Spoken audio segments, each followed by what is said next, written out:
कलयुग को लोग गाली देते हैं, उसे सबसे बुरा युग कहते हैं। लेकिन क्या आपने कभी शास्त्रों की उस बात पर ध्यान दिया है जहां कहा गया है कि इसी कलयुग में मोक्ष सबसे आसान है? यह कहानी कलयुग की गहराई, उसकी सच्चाई और उसके भीतर छिपे ईश्वर के संकेतों को विस्तार से समझाएगी। इस वीडियो को पूरा अंत तक जरूर देखिए, क्योंकि आखिरी हिस्सा आपकी सोच को झकझोर देगा।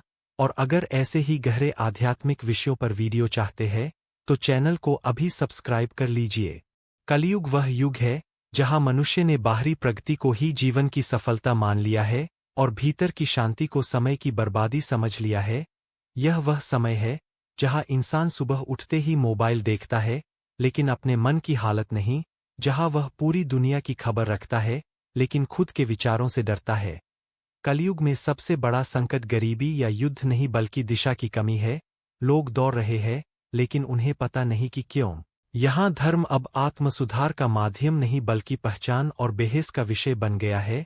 लोग भगवान को मानते हैं, लेकिन उनके गुणों को नहीं अपनाते। वे पूजा तो करते हैं, लेकिन करुणा नहीं। वे शास्त्र पढ़ते हैं, लेकिन आत्मचिंतन नहीं करते। इस युग में सत्य इसलिए कमजोर नहीं है कि वह झूठ से हार गया, बल्कि इसलिए कि झूठ ने सत्य का रूप पहन लिया है।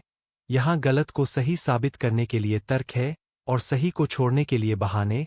यहाँ पाप अपराध नहीं बल्कि मजबूरी कहलाता है, और पुण्य तब तक पुण्य नहीं माना जाता जब तक वह दिख न जाए। कलयुग में रिश्ते भी परीक्षा बन गए हैं। माता पिता बच्चों को समय नहीं दे पाते। बच्चे संस्कार से पहले तुलना सीख जाते हैं। प्रेम त्याग नहीं बल्कि अपेक्षा बन गया है, और विवाह समझौते में बदल गया है।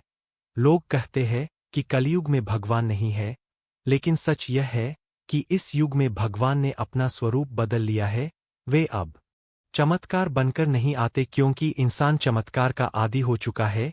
वे अब मंदिर में सीमित नहीं है, क्योंकि इंसान ने मंदिर को भी सुविधा बना लिया है।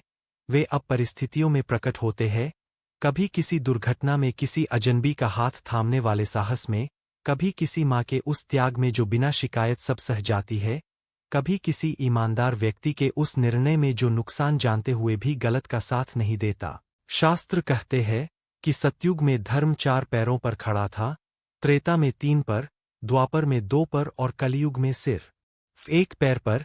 लेकिन लोग यह भूल जाते हैं कि जब कोई चीज एक ही सहारे पर टिकी होती है तो उसका महत्व सबसे अधिक होता है। इसलिए कलयुग में थोड़ा सा भी धर्म पूरे जीवन को बदल सकता है। इस युग में भगवान नियम नहीं देखते, वे नीयत देखते हैं। वे लंबी पूजा नहीं देखते, वे यह देखते हैं कि आप किसी को चोट पहुंचाने से पहले रुके या नहीं। वे यह देखते हैं कि आपको गलत का लाभ मिला फिर भी आपने उसे ठुकराया या नहीं।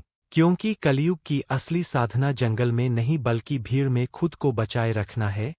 यहाँ सबसे बड़ा युद्ध महाभारत जैसा नहीं बल्कि रोज का है।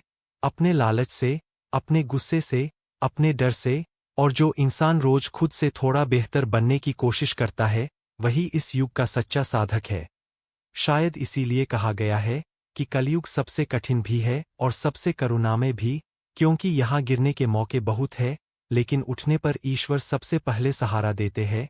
यहाँ भगवान दूर नहीं जाते बल्कि चुपचाप देखते हैं कि कौन अंधकार में भी दीप जलाने की हिम्मत रखता है। कलयुग अंत का संकेत नहीं है, कलयुग चेतना की परीक्षा है। अगर आप आज भी सच, करुणा और साहस को चुनते हैं, तो समझिए आप इसी युग की आशा है। अगर यह कहानी आपके मन में उतर गई है, तो वीडियो को पूरा देखिए, इसे शेयर कीजिए, और ऐसे ही गहरे आध्यात्मिक विचारों के लिए चैनल को सब्सक्राइब करना मत भूलिए।